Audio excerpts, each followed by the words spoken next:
سوال: قوم سمود نے حضرت صالح علیہ السلام سے کیا مطالبہ کیا؟ جواب: پہاڑ کی چٹان سے حاملہ اونٹنی نکلے اور بچہ جنے۔ سوال: کس صورت میں الحمدللہ کہنے سے نماز جاتی رہے گی؟ جواب: خوشی کی خبر سن کر کہنے سے۔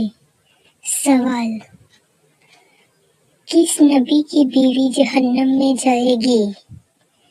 جواب: حضرت لوط و نوح علیہ السلام کی بیویاں۔ سوال: کس صحابی کو اسلام قبول کرنے پر حضرت عمر فاروق رضی اللہ تعالی عنہ سے مار پڑا کرتی تھی؟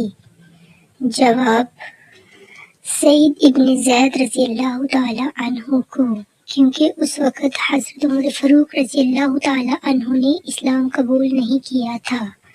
سوال: کون سا پانی استعمال کرتے ہوئے موت آ جائے تو شہید کہلاتا ہے؟ جواب: وضو کا پانی۔ سوال: کون سی دنیاوی عبادت جنت میں بھی ہوگی؟ جواب: نکاح عبادت جنت میں بھی ہوگی۔